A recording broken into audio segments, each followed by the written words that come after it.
नमस्कार, मैं नैन्सी और आप देख रहे हैं सनमार्ग लाइव। आज मेरे साथ मौजूद हैं सन ऑफ मल्ला के नाम से मशहूर वीआईपी पार्टी के नेता मुकेश सहनी जी। मुकेश सहनी जी, आपका बहुत बहुत स्वागत है। बहुत बहुत धन्यवाद आपको भी। आज चुनावी मौसम चल रहा है और चुनावी मौसम में आपसे पॉलिटिक्स की बातें करने के पहले मैं आपसे सबसे पहला सवाल तो मैं ये करना चाहूँगी, आप राजनीति में आने से पहले आप फिल्मों के लिए सेट्स तैयार क्या करते थे?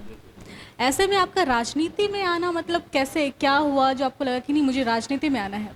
मैं राजनीति में पहले नहीं आया, मैं सामाजिक कार्य करने के लिए मैं पहले आया। बिहार बॉम्बे से मैं जब बिहार आया तो समाज के लिए मतलब मैंने सम्मेलन वगैरह सब मैंने किया, उनके आंदोलन को मैंने ऑर्गेनाइज़ किया और लड़ाई लड़ते लड़ते हमने कई लड़ाई लड़ा समाज का हक अधिकार के लिए, जिसमें हमारी प्रमुख लड़ाई है जो निषाद समाज को आरक्षण मिले, क्योंकि बंगाल में, उड़ीसा, दिल्ली जैसे राज्य में आरक्षण मिल रहा है।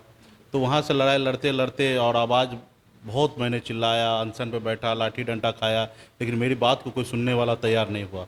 तो अभी हमने 2018 में नवंबर महीने में पटना के गांधी मैदान में एक बड़ा सम्मेलन हमने किया, जिसमें 5-6 लाख लोग वहाँ पे पहुँचे और वहाँ पे हमारे सभी लोगों ने हमने निर्णय लिया कि एक पॉलिटिकल पार्टी बना के और मजबूती से लड़ाई लड़ा जाए, ताकि अपने आवाज़ को, चाहे बिहार विधानसभा हो या पार्लियामेंट्री हो, वहाँ पे हम अपने आवाज़ को मजबूती से रखेंगे। तो हमने नवंबर में पार्टी लॉन्च किया। आज हम लोग एक महागठबंधन के सहयोगी दल बने हैं। हमारी पार्टी को 3 सीट मिला है और हम लोग पूरा 40 का 40 लोकसभा सीट जीतेंगे, जिसमें हमारी भी 3 सीट जीतेंगे और हमारे 3 सांसद होंगे, जो दिल्ली में अभी आवाज़ को उठाएंगे, बुलंद करेंगे कि हमारी जो मांग है उसको पूरा किया जाए। बिहार की राजनीति में आए आपको अभी काफ़ी कम समय हुआ और काफ़ी कम समय में ही आपने एक अच्छा मुकाम हासिल कर लिया। किसको श्रेय देना चाहेंगे आप? देखिए, कम समय नहीं हुआ, 5 साल 6 साल कम समय नहीं होता है, और 5-6 साल हमने बहुत मेहनत किया और इसका श्रेय पूरा का पूरा निषाद समाज, जो फिशरमैन कम्युनिटी है, बींद, बेलदार, नुनिया, मल्लाह, चाय, तियर, गंगोता, ये हम 21 उपजाति में हैं, निषाद के नाम टाइटल है, जो इस सब श्रेय उन्हीं को मिलेगा, क्योंकि उन्होंने हमें साथ दिया, हम पे भरोसा किया, हमें लीडर माना, हमको आगे बढ़ाया, तब जाके मैं ये मुकाम को हासिल कर पाया। तो ये पूरा इसका श्रेय निषाद समुदाय को जाता है। पिछले चुनाव में आप एनडीए का सपोर्ट कर रहे थे, कई बार आपको अमित शाह जी के साथ देखा गया है हमेशा, और मोदी जी हमेशा कहते रहते हैं कि जो काम 70 साल में किसी ने नहीं किया वो काम मैंने 5 साल में करके दिखा दिया। क्या लगता है आपको और क्या मेरा कहना काम चाहेंगे तो नहीं आप? किए उन्होंने, किनका काम किए मुझे नहीं मालूम, लेकिन मेरा काम तो उन्होंने नहीं किया। जबकि 2015 में अमित शाह जी ने, देश के प्रधानमंत्री मोदी जी ने वादा किया था कि मुकेश जी हमको मदद कीजिए, हमारे साथ दीजिए, और हमने बगैर कोई कंडीशन को उनको मदद किया, साथ दिया, और पूरे बिहार में उनके, अमित शाह जी के साथ 47 रैली मैंने किया और 47 जगह मैंने उनको भाषण के जरिए पूरे बिहार में लोगों को वोट उनको दिलाया, जो 36% वोट एनडीए को आया था उस समय में, और हम लोगों ने मदद किया। लेकिन मदद लेने के बाद अभी 2015 से 2019 4 साल हो गया, और 4 साल में हमने उनसे कई बार मिला और कई बार रिक्वेस्ट किया कि आपने जो वादा किया था समाज से, वो वादा को पूरा करें और ये जो आरक्षण है वो आप पूरा करवाएं, ये आपके संविधान के दायरा में रह के पूरा कराएं। मैं कोई एक्स्ट्रा नहीं मांग कर रहा, ये हमारे संविधान में अधिकार है। जो बंगाल में, उड़ीसा या दिल्ली जैसे राज्य में आरक्षण मिला, तो बिहार में भी मिलना चाहिए। जब देश एक है, संविधान एक है, तो हमारे साथ भेदभाव क्यों हो रहा, अलग अलग कैटेगरी में, अलग अलग स्टेट में रखा गया।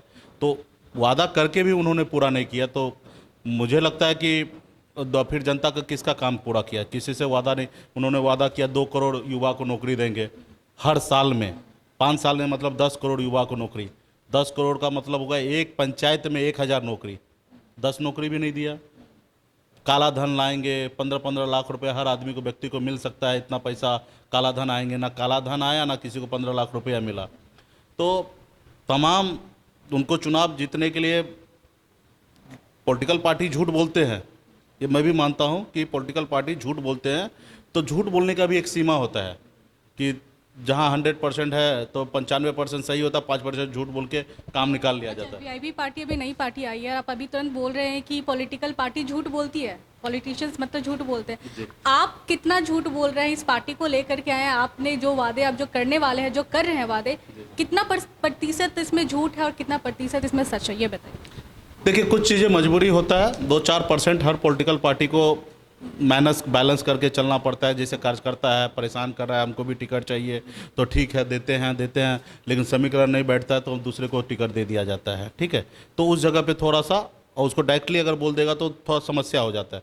तो कुछ जगह पे झूठ बोला जाता है जो समाज के हित में, पार्टी के हित में होता है, लेकिन एक झूठ होता है कि देश के हित में गलत है। तो वो मोदी जी देश के हित में गलत है वो झूठ बोले, और वो भी 1-2% नहीं, 100% झूठ बोले, ठीक है। 15 लाख रुपया भी देना मतलब कितना परसेंटेज झूठ है। 2 करोड़ युवा को नौकरी देना कितना परसेंट झूठ है। आप 10 नौकरी नहीं दे पाए और 1000 का वादा कर लिए।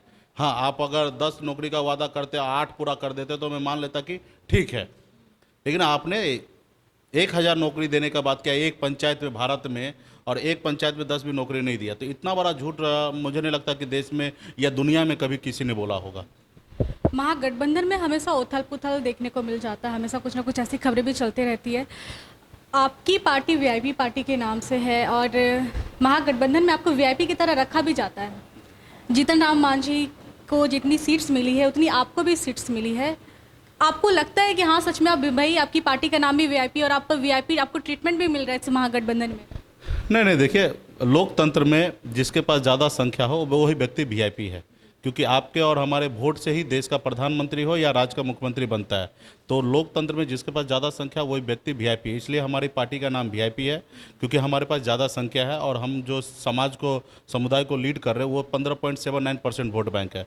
तो इसलिए हमें वीआईपी ट्रीटमेंट मिल रहा है और आगे भी मिलते रहेगा, और हम लोग हर किसी को वीआईपी ट्रीटमेंट देंगे। जिसके पास संख्या होगा हर जनता को वीआईपी ट्रीटमेंट देंगे।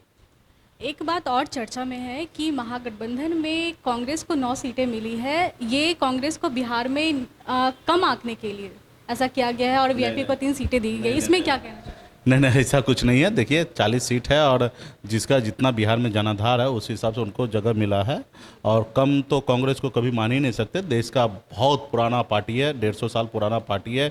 देश में कई प्रधानमंत्री उन्होंने बनाए, कई राज्य में मुख्यमंत्री बनाते हैं। कांग्रेस जैसे पार्टी को छोटा थोड़े मान सकते हैं हम लोग कोई भी। और हम लोग कितना भी है तो क्षेत्रीय पार्टी है, छोटा मानेगा कौन? हम लोग जो भी है गठबंधन में सारे के सारे क्षेत्रीय पार्टी है, और हमारे राष्ट्रीय पार्टी तो एक ही है, कांग्रेस। तो कांग्रेस को कभी छोटा नहीं माना जा सकता। हाँ, कांग्रेस का कुछ स्टेट में बहुत अच्छा है और कुछ स्टेट में कम है, तो इस तरीके से हम लोग किए हैं। बाकी कांग्रेस तो हमारे सर्वोपरि है। हम देश के प्रधानमंत्री, हम लोग चुनाव जीत के आएंगे, हमारे कैंडिडेट जीत के आएंगे, तो हम देश के प्रधानमंत्री राहुल गांधी को ही बनाएंगे। हम उनको कैसे, हम प्रधानमंत्री तो राहुल गांधी जी को ही बनाएंगे। मतलब आपके महागठबंधन का नेता कौन है? आप किसको मानेंगे?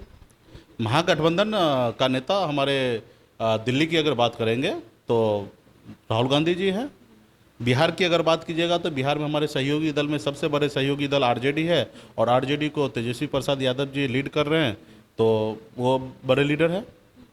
वीआईपी पार्टी का जो मुख्य उद्देश्य है इस बार, मतलब आप लोग पार्टी में राजनीति कर मतलब चुनाव लड़ने वाले हैं, आपका मोटिव क्या है? मेरा मोटिव यही है कि संविधान के दायरा में रह के जिसको जो हक अधिकार मिला उनको मिलना चाहिए। उसके बाद संविधान के ऊपर कोई आँच नहीं आना चाहिए। उस पर हम लोग सब ज़्यादा से ज़्यादा काम करेंगे, और ख़ास करके देश के युवा के लिए, क्योंकि मैं भी एक युवा हूँ और बहुत कम उम्र में, मैं 18 साल की उम्र में दूसरे राज्य में जाके मेहनत किया, मजदूरी किया, फिर मैंने मुकाम को हासिल किया। तो हम नहीं चाहेंगे कि हमारे कोई युवा भाई अपने घर, अपने परिवार को छोड़कर दूसरे राज्य में जाए। उनको इस राज्य में, बिहार में जैसे राज्य है, यहाँ पे उनको रोजी रोटी मिले, यहाँ पे उनको बेहतर फैसिलिटी मिले। तो हमारी प्रयास रहेगा कि बिहार में उद्योग आए, बिहार में लॉ एंड ऑर्डर सही रहे, बिहार के लोगों को दूसरे राज्य में जाना ना पड़े। जैसे आज गुजरात है, डेवलप है, तो आज गुजरात से दूसरे स्टेट में नहीं जाता है। और दिल्ली है, डेवलप है, वहाँ से दूसरे स्टेट में नहीं जाता। मुंबई है, महाराष्ट्र, वहाँ से दूसरे स्टेट में बहुत कम लोग जाते हैं, लेकिन हमारे बिहार से मैक्सिमम लोग बाहर दूसरे स्टेट में जा रहे हैं भारत में। तो हमारा ये उद्देश्य रहेगा कि युवा को रोजगार अपने स्टेट में मिले। अच्छा, वीआईपी पार्टी को मतलब आपको सन ऑफ महल्ला के नाम से जाना जाता है। अगर आपकी पार्टी अगर जीतती है तो क्या बस महिलाओं के लिए काम कीजिएगा, या फिर बिहार की और भी जो अन्य जनता है आप उनके लिए भी उतना ही, उस पर उतना ही ध्यान दीजिएगा? अगर जीतती नहीं है, जीत रही है, ठीक है। और ये पॉलिटिकल पार्टी है, ये पार्टी पे हर किसी का अधिकार है, आपका भी अधिकार है। आप कल से एंकर छोड़कर हमारी पार्टी को ज्वाइन कर सकते हैं, और फ्यूचर में हमारी पार्टी आपके ऊपर सोचेगा कि आपको भी बेहतर मौका मिले। तो आने वाले समय में हर किसी के लिए पॉलिटिकल पार्टी है, सिर्फ एक कोई जाति विशेष का नहीं है। और रहा कि मैं जिस जाति से बिलोंग करता हूँ तो निश्चित तौर पे मैं अपने घर में अपने परिवार के लिए हूँ, लेकिन ये पॉलिटिकल पार्टी हर किसी के लिए, हर समुदाय को आगे बढ़ाना चाहेगा। सन ऑफ मल्ला हूँ, उसी तरीके से मैं बिहार का बेटा हूँ और बिहार के हर जनता के लिए मैं काम करूँगा। तो मेरे साथ मौजूद थे सन ऑफ मल्ला मुकेश सहनी जी। बनी रहिए मेरे साथ, मेरे चैनल को सब्सक्राइब कीजिए, बेल आइकन दबाइए। और कैमरामैन राकेश के साथ मैं नैन्सी, नमस्कार।